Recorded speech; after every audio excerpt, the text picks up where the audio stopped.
That brings us to our next session, which is online and offline bridging the divide, something that has probably been introduced by Vamsi. Is it one or the other, or is it are both complementary going forward? Are there learnings from one which will help us? Ruti, can we ask the people to put the chairs? Are there learnings from one which can actually help us improve the other? So are they complementary, and why is it and when is it that entrepreneurs look at a switch or a pivot or an addition or something going forward? So the session is called Online and Offline Bridging the Divide, talking about the two vehicles of reaching the target audience here in this education space. I would like to invite Harman Singh. Harman is the founder of WizIQ, a very well-known edtech startup. Harman has a career of 14 long years where he has been working in this space. Where is Harman? Okay, so yeah, we will have Harman soon. Just let's give him a second to join us here.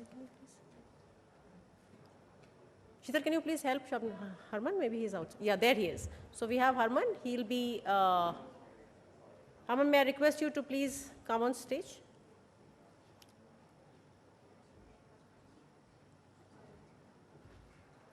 Yeah. So, all right.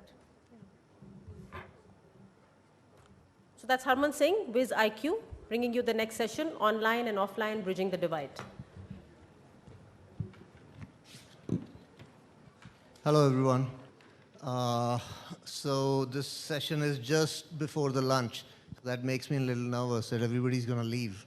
Let's try to make it as interesting as possible. So I'm the founder of WizIQ. It's an online education platform. Some of you might know it. But this session today is about the three panelists I'm going to introduce right now to you guys. Piyush Agarwal, Vinay Sharma, and Saurabh Arya. So all three of them are either entrepreneurs or leading an education technology business. Piyush, he's a co-founder of SuperProfs. I won't go into too much of his stuff. I'm sure a lot of people know him already. Vinay Sharma heads digital and services group at Chand, big publishing house. And Saurabh is the founder CEO of TotSmart Education. All education technology businesses. Let's let each of them introduce themselves, and then we can get started. Yeah, Piyush. Thanks, Harman. Hi, everyone. My name is Piyush Agarwal. As Harman mentioned, I am a co-founder of SuperProfs.com. SuperProfs is an online career education platform targeting college students and graduates and helping them making employable and get aspiring career paths, actually. And the way we do this is by helping them crack some of the standardized certification programs like Chartered Accountancy, Company Secretary, or some of the standardized exams like GATE, banking, civil services, which are today being used for recruitment across private and public sectors. So that's what we do. Hi, everyone. I am Saurabh. I run a company called TotSmart Education. We are trying to make education personalized. We play in the K-12 area, focused on the junior classes. Besides our core digital product, where we use games and videos, we also publish textbooks. A lot of people are not able to put these two things together, but we'll be talking more about it. So we are trying to make education personalized, and we also publish textbooks for school kids. Hi all, I am Vinay Sharma. I head the digital and services business for Chand Group. Chand Group, as some of you might be knowing, is the largest publishing cum education services company. So when this company started 76 years back, but around 6-7 years back, we also started the digital and services business, which is what I look at. And within this business, we have 2-3 businesses that we do ourselves, and then there are some companies in which we have invested and we help those companies grow. And we pretty much straddle across all the segments, right from pre-K to K-12 to higher education to test prep. So that's what we do. Thanks. Hey, thanks, guys. So I prepared a bunch of questions for each of these guys here, relevant to what they do and relevant to the theme today. We'll open up the forum for discussions in the last 10 minutes. I guess that's the format here. So let me just get started with what I have. So Piyush, this one is for you. So your business, as I see, is pure play online, and it's a B2C business. I mean, that's a very tough business to be in. I've tried that, right? So I know how hard it is. So, and we also know that most of the education in this country, and yours is India focused, most of the education in this country is offline. You know, if I were to, and I don't have any serious data about it, but if I were to make a guess, my guess would be upward of 95%, right? Maybe 98, 99%. So haven't you ever been tempted to go offline? I think that's a great question. And first of all, as Harman mentioned, like running a B2C online education business and actually making money is a slightly difficult thing, and we have seen very few companies here in India which have been able to do that. I think on the specific question on the temptation to get offline, I was having a discussion with Harman on that earlier, but I think the way, personally, the way I look at offline versus online is that there's no one standard formula which you can apply and say that, okay, no, you have to get online, or, offline is better or online is better. The way I look at the entire education thing is that, at least there are 3 stages which your potential customer or the end customer, which is the student, will go through. The first stage is actually about the awareness, the student or the parent knowing about your offering. The second stage is experiencing it and actually paying for it or getting enrolled. And then the third stage is the actual consumption or the actual education phase, which actually happens over a period of time.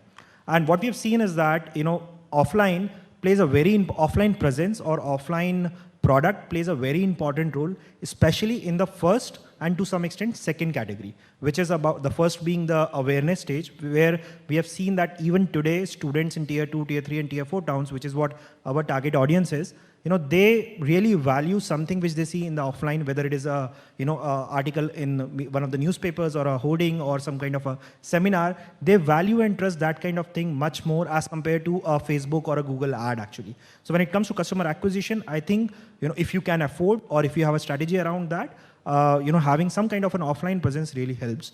And secondly, in terms of the enrollment as well, if the ticket sizes are anything more than a few thousand rupees, we have seen that people are not very comfortable in small towns in paying completely online, or at least they want somebody offline to kind of, for the first time payment to go there to see if there's something available to make the payment. When it comes to the third stage, which is the consumption stage, our experience has been that, online is actually fundamentally far better than offline.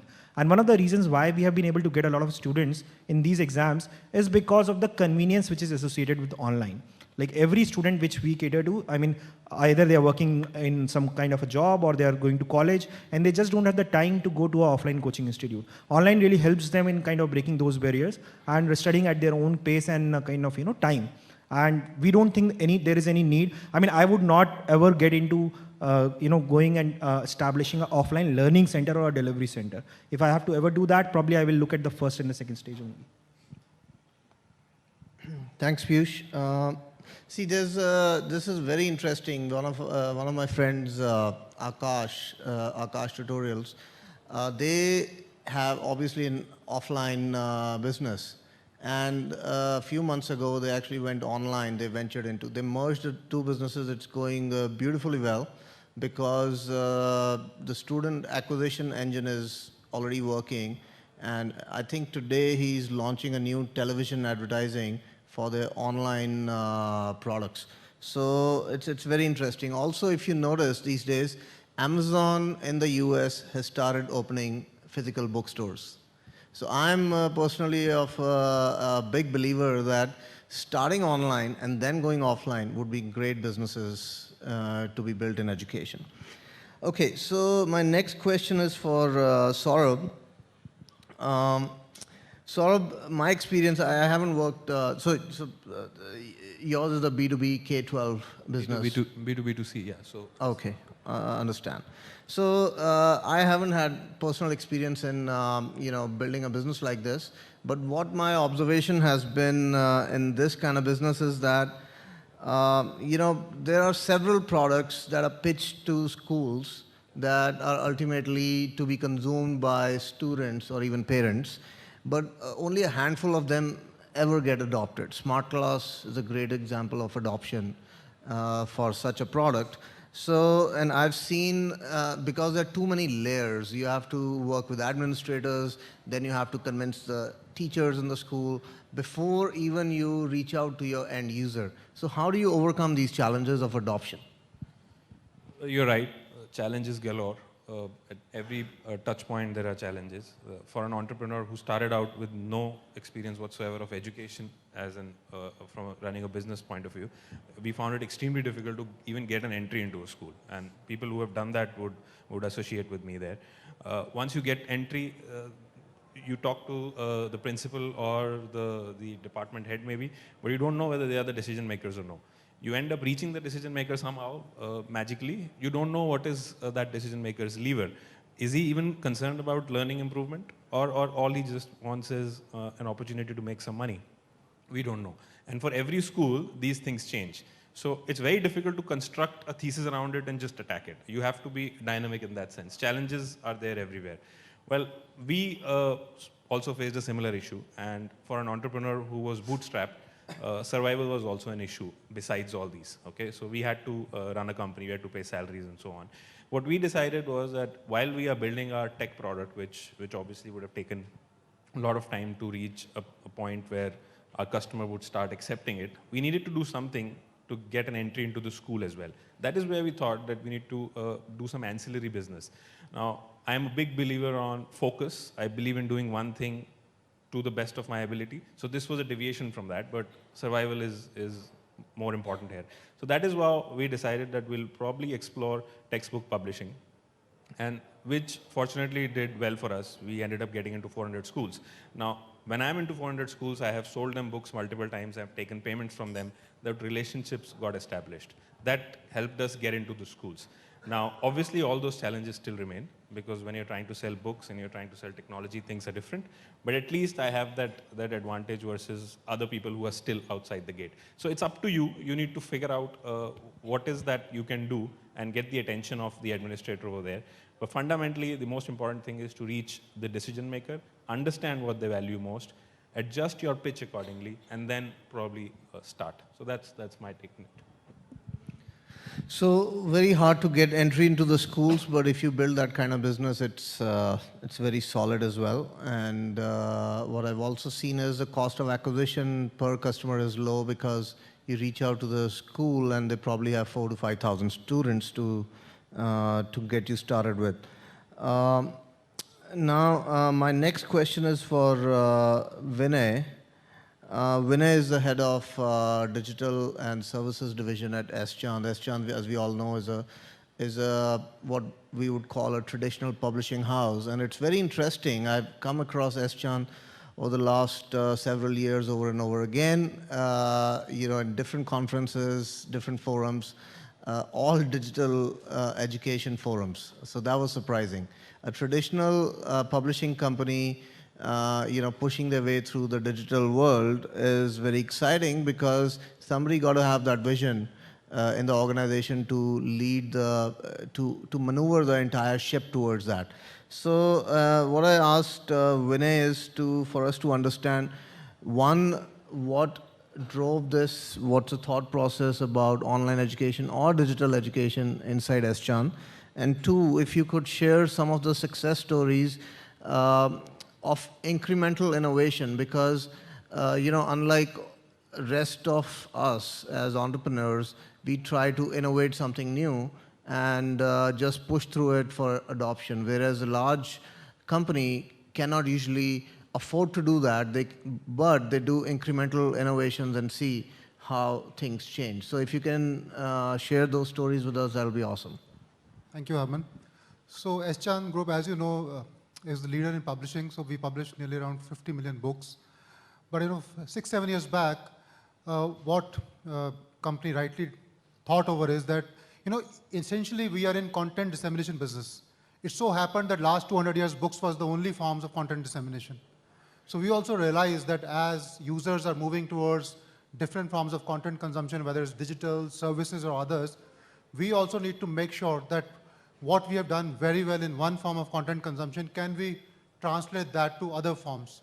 So the whole philosophy at S-Chan Group is that how can we leverage the existing assets that we have built in terms of whether highest quality content or even our network, for example, all companies put together, we might be reaching around 25,000 schools, our brand, our relationships. How can we use all that and identify opportunities in the new age businesses? So for us, the idea is not that we need to go digital. For us, the idea is that what are the new areas which are emerging in education where we can build large businesses. And as Harman said, we also realize that not being an established company, it is not possible for us to do everything. So when I look at the digital and services portfolio that I handle, so part of it is the businesses that we run, and the other part is the edtech companies where we have invested. Places where we think that we may not be the right people to build businesses, but we will support a company which is innovating or building a business in that category. So the way we have approached the entire thing is that we have looked at segments within education where we think there will be a large digital play along with offline. And within those segments, then we have taken a call that in some segments, we will build our own businesses where we think we have the wherewithal to do it. And in the other segments, we have chosen to invest in companies who are doing that. So this offline versus online, our view is very simple, that the user or the education ecosystem doesn't think like that. When I go to a school, when I go to a teacher, when I go to a student, when I go to a parent, they don't think that now I need an offline solution and now I need an online solution. They are very clear that this is our problem, this is how we are doing current things. Is there a better way of doing it? Is there a more efficient way of doing things? Is there a more effective way of doing it? If there is, then we will adopt it. And I think that's something which happened in the previous discussions also. It is very, very important. This tech part, people get too enamored by it. The idea is to solve that problem. The idea is to improve the situation. That is what is more important. For example, let me give you an example. One of the companies we have invested in digital test prep. So that's obviously a large segment. Most of the exams have become online, huge opportunity. So this company, Testbook, operates in government services and GATE exam. So Bihar is very big market. For example, when they went to Bihar, they said there are very few people who are able to pay online. So they came up with cards, which have, let's say, you buy a card of $500 and you have access to online test prep worth that much, so many tests. But the challenge they faced is there are a lot of people who came to them and said, we don't even know where to get the internet. So today they've opened some centers in Bihar where what they're offering is a cyber cafe. So one, they sell a card for $500, which is for tests, another card for $200, which is for internet. So see, there are huge challenges on the ground for you to scale up a solution. And incidentally, these guys have scaled up their revenue 4 times in the last 6 months. So the idea is that are you solving a genuine problem on the ground or not? Or is it just that you have a fancy tech solution? So we believe offline and online are going to stay here in the foreseeable future. And this transition which is happening is very layered. It's not a very simple transition, unfortunately. And across segment, this transition is happening very differently. In K-12, the offline to online transition is very different. In test prep, it is again a different transition. In higher education, it's a very different transition. So one has to get into the layers to figure out which segment you are in, what kind of transition is happening, whether it's offline to online, or whether it's offline and online, or whether it's more offline versus online. And as Saurabh rightly said, offline actually helps you enable online. So we have that advantage because of our offline presence. Just to give a small example, we launched an app, mobile app, My Study Gear, which actually adds value to the books as well as gives a lot of additional resources for students. Without even spending a single rupee in marketing, I have 1.25 lakh downloads. Why? Because I have books. So, the whole idea is how do you use the resources to solve genuine problems on the ground? That's what I think the key is. Thank you. And I think just to add to that, and I think from a consumer's standpoint, they also appreciate that what I'm already using, something more is coming along with it, which is helping me do better. Okay. Now, we as entrepreneurs, when we start off with a digital thing in our mind. At least I did that way. But very soon we realized that our consumers are not really primed for that. So we somehow need to integrate ourselves with what they do and how they behave. That gives us a better chance of adoption and growth as well. So we keep hearing all this time, I think in the previous session also, tech not just meant for tech, So solving a real problem. We understand those, I mean, these are very abstract concepts, but I've had the same observation in the industry as well. One of our customers, they have their offline business, and they started also building products for the online, and they had a separate division for online. The entire organization structure was divided like that, a separate, complete separate division for offline. Their own marketing budgets, their own marketing folks, they have to, go out and reach out to the students on their own, build products, advertise separately, blah, blah, blah. They would have the parent brand, but that didn't work. And the pricing was low as well. So what they did was they merged that digital product as just a mode of consuming your main course, right? It was an offline course. So, hey, we are selling this course to you. Would you like to take it offline or online? So the pricing was exactly the same. The whole org structure moved into that one direction. The marketing team became the same. And suddenly, the price of the course, which went to double the original price, started selling more. So, well said here that, online is only a medium. So design the products so that you use it as a medium, not as a separate set of products itself. So, okay, so let me ask this, Piyush. This is relevant to you a lot, and a lot of these, so online education industry, although 2%, 3%, I would say it's a decent size as of today, and it's growing.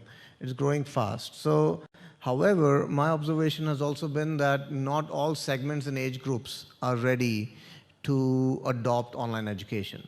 So are there specific segments that we should all look at that you think, or anybody on the stage thinks that we should focus on? Could be K-12, could be test prep, could be corporate. And what kind of courses and learning segments we should go after for an easier adoption cycle? I think that's a great question, and I earlier also mentioned that I think the way to look at the entire edtech space is to fragment it, is to look at different segments actually. And I have seen that when we started almost 2.5 years back with SuperProfs, we initially thought of trying out different segments like say IIT JEE test prep or medical test prep or even some of the K-12 programs. And apart from the CA and the other higher level programs as well.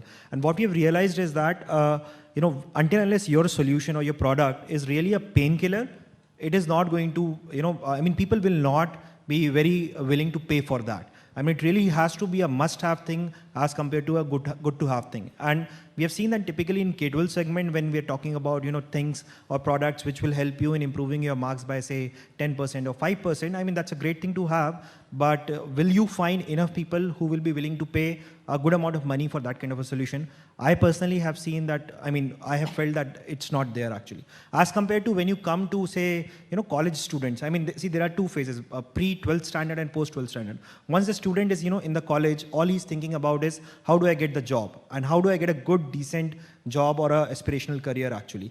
And then the pain point becomes that anything, which can give me a very clear ROI that, okay, by spending X amount of money, I have, Y amount of probability or, 100% probability that I'll get a good job, which I'm looking for or a good career.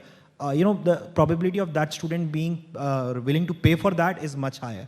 And that is the reason we have felt that, the students who are probably 18 plus or, studying in college or just out of the college and maybe, doing a not so great job right now and are looking for an aspirational job, that's a segment where the adoption of, online offerings is far higher. And the second thing is that because of the nature and because of their own commitments, for example, if they're studying in college, they just don't have the time to go to the traditional model actually. And for them, it makes sense to look for, it's a real painkiller, a online offering or a on-demand offering rather is a painkiller for them rather than a good-to-have thing, because that's the only way. I mean, there is no other way for them to prepare. And there are some students who would be willing to kind of, leave everything and just prepare for the exam. But, again, that's like probably 5-10% of the market. The 90% of the market, which is untapped, is just having an access problem, actually. So just to summarize, I think I personally feel that college-going students and, recent graduates and even some of the working professionals, these are segments where we can expect a faster adoption of new offerings. And, then there could be different kinds of offerings, things which are around certifications on, getting a better job or, even acquiring the right skills which are required to get a good job in finance or, some of these industries. That is something which can be explored.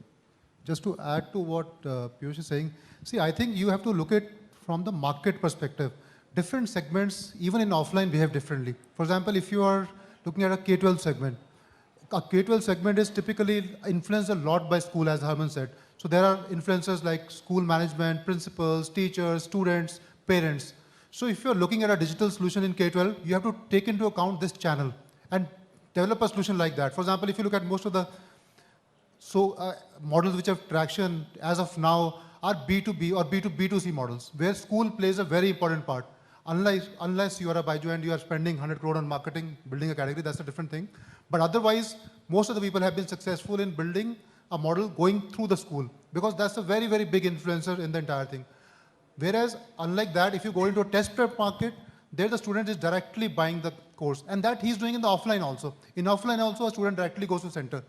So hence, in an offline or a B2C model like Piyush talked about, makes sense there. Or even a HE. Let's say if you want to do a course in digital marketing to improve your job credentials, you will pretty much go directly and buy that course. Same in online. So I think you have to understand it not whether it's online or offline, you have to understand from the market perspective, from the customer perspective, how do they behave? And that will give you a lot of input in what kind of digital model you want to build. Thanks. I agree with both of you, but I have a slightly different take on it. So the question was that which age group is most likely to adopt digital, okay? So I know how I have grown up, and I look my kid looking at devices. There's a huge difference. He's less than 1 year old, and he knows this is the phone. A beep comes, he's immediately looking for the phone, and he knows something is happening. He's a digital native, I wasn't, okay, I'm not. So the way the new generation is growing up, digital is a part and parcel of their life. Now, the challenge is not that whether he will use or no. The challenge is if the system will present good options for him to consume or no. If the school always says you have to look at the blackboard, go home and maybe potentially look at a website, I don't think we are doing justice to the capabilities that are out there. If something, for example, I'll take an example of Alt School, which is in the US. They are trying to make education personalized again. They have created the schools from ground up, okay? So all the technical solutions that we think of, school management system, learning management system, apps for parents to monitor and so on, everything is integrated within the school. Now, if a kid goes to that school, that's life for that kid. So kid will end up using whatever is the fees, parents will pay it. So I think from a sector point of view, there are so many different segments, pre-K, K-12, senior classes. We have different markets. So Bihar, for example, Delhi is different. So there are so many variables that saying that one solution you launch for K-5 and everyone will use it, I think that's not going to happen. We will get adoption for all kinds of digital products, provided they are very well integrated into the system and everyone sees the value. That's the time when we will make much more money as entrepreneurs also. So Saurabh pointed out a compelling reason. Compelling reason is if the school has those products, the students would have to use it. I think it's a great compelling reason. Which actually leads me to thinking sometimes that is there a room for Apple for education?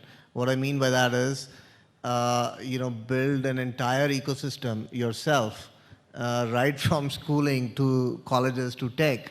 And make $100 billion company. I don't know if that is, I keep thinking, I think that's possible. Another point I had in mind regarding this topic was online as an add-on product. What I've also seen is most of the students who enroll in online courses or consume anything in online learning don't necessarily give up on offline. In fact, my guess would be upward of 90% would be enrolled in an offline course and also take consume online products. So it's not an either or strategy here. It can be a big time and this product and this product and this product. In fact, Byju's is a great example, Vinay pointed out. Obviously, they're investing a lot in online marketing and all that. So the product that they're selling is an add-on product. So they are asking every student to buy it. It's $7,000 or $8,000 content-based product, and and I have some friends whose kids use that product, and most of them use it at the time of the exam. So they use it to revise whatever they've learned. So they're not eating up the revenue from other avenues. They've created a new revenue stream, a new cost center for the consumer. Nobody minds paying another $7,000 or $8,000, even if the student is going to use it for 10 or 15 days, right? It's like that. So education, unlike a lot of other industries, is also a great business in the sense you don't have to show ROI. There is no ROI required. Just go out, and if it sells, and just start advertising and it'll multiply. And I've seen it personally, it has. So what we've learned so far here in this session is an online product, just like an offline product, has to be a painkiller. Great term. I'm going to start using that from here on. Painkiller segments are which ones? Test prep is obviously high stakes. You get a job or certification, which is why Coursera, Udacity, and all these US companies, Udemy, are focused on that. It is huge. And not just that, they're focusing on the IT side of it, because I'm an IT guy. I spend a lot of money online. Everything I buy is on Amazon. I always have a credit card. So IT guys are those guys who spend a lot of money online, right? And they are the ones who are the most tech savvy. Even if your product is poor, they'll figure out how to use it, right? So, a lot of that. We learned from Saurabh, some of the things I used to do in the past. To keep building a product which is not going to give you a revenue stream, you have to bring in the dough some other way, right? So build a textbooks business as he did. I built a services business in the parallel. It's backbreaking, it's killing, but it's a great way to fund yourself. Another thing I learned from here is why go online?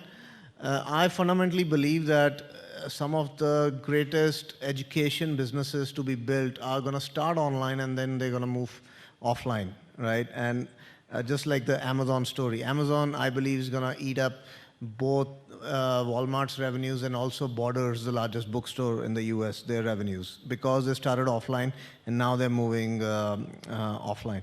They started online, started moving offline. So another reason to start online is I've personally seen, and as Piyush also pointed out, a lot of customer acquisition is much easier in an online play. You have to do SEO strategies. You can do other digital marketing strategies. The scale is huge. Today, everybody, as we know, is online, and millennials especially, if you offer them anything that's not online, they're like, duh. So these are some takeaways I'll take from this session. A great panel. I'll open the floor for any questions by the audience.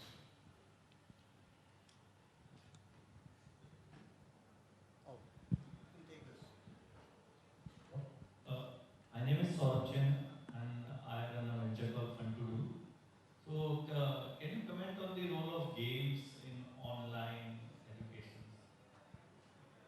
Mobile games or web games? I think, Saurabh, you can answer this best. Yes. So there are two sides to it. One is the consumer side, and another is the customer side. So consumers are very happy playing games if that's a medium to learn. Okay, we have seen that. My consumption on games is super high. But the challenge for us as an entrepreneur is if my customers also feel the same or no, and if it is integrated with the overall learning process or no. So I have met all sorts of people. Most of the parents, if you show them proof, quantifiable proof that learning is happening, they are okay. Teachers, on the other hand, are sometimes a little circumspect. So for me, the important thing is to get usage, which is consumer, which is great with games. Customers, we face some challenges. We are working in Punjab with a rural pre-primary school. So the idea was that why not test out that market as well. So what happened was the teacher recommended that everyone has to play games as homework. Two parents came back after 3 days and said, Punjabi mein they said, "Ae ki kitta hai tusi? Sara din khelda hi rehanda hai." So that's the customer's feedback, that I have sent him to learn and you are making him play. I am not going to pay you. So that's a rural mindset. So with customers, you'll always face challenges, but for consumers, if learning is happening, well, it's a win-win thing. I personally believe in it and we do it.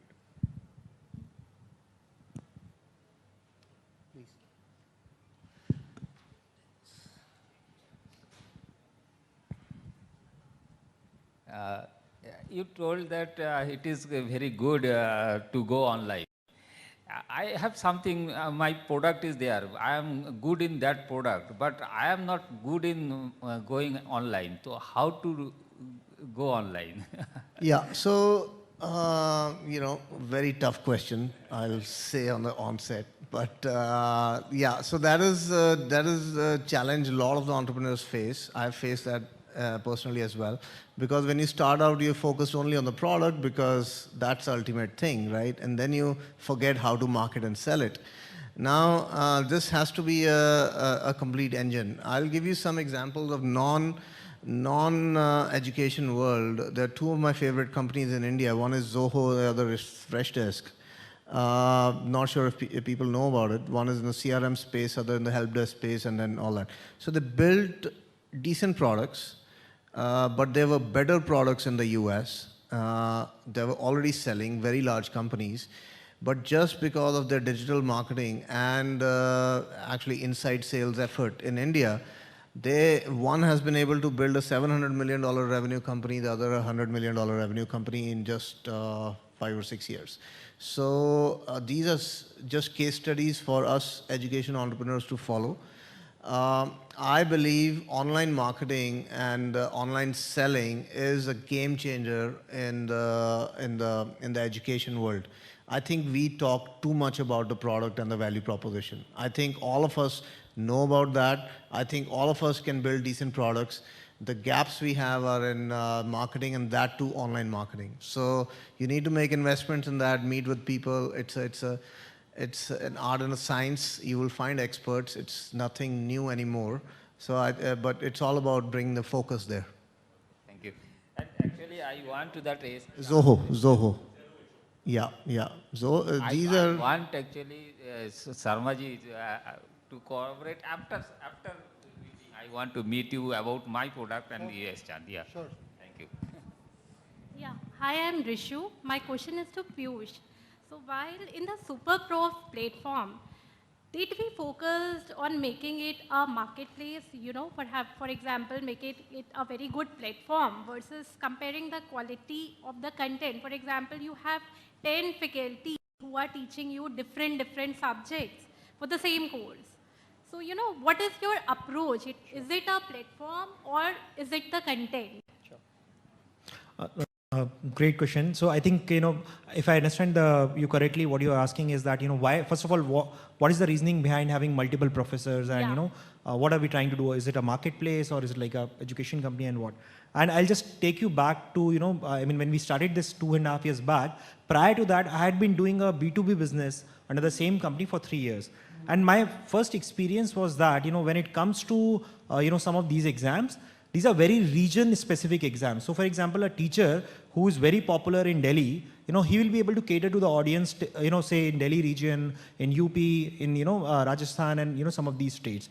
But the same teacher, if you take his classes to, say, a student in Mumbai, they will not like to learn from him. And definitely, if you take him, there are so many cultural differences. For example, you go to, Karnataka or Andhra Pradesh, the mode of teaching is very different. The kind of examples, the context is so different that the Delhi teacher will never be able to kind of, engage the students in those regions. And the biggest reason of having multiple teachers is so that, we can cater to the requirements of different kinds of audience.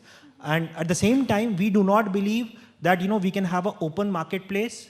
There are some companies like Udemy which have a marketplace model where any educator can come and conduct their classes possibly a good model, but what we have seen is that what people want is curated content, certified content, which they can be sure about the comprehensiveness of that content and about the authenticity of the person who's teaching it, right? So as a platform, what we try to do is that we have all the technological tools and processes in place to kind of onboard the right kind of teachers, and then to assist them in creating engaging content, which by the way happens to be very long. Each of the course is like 200 hours. So if we were to do it in the traditional manner of content production, it would cost us a lot of money actually. So we have used tech to kind of reduce the cost of content production, and having multiple teachers helps us in catering to different kinds of students from across the country. And what do you think, what should be the length of a video?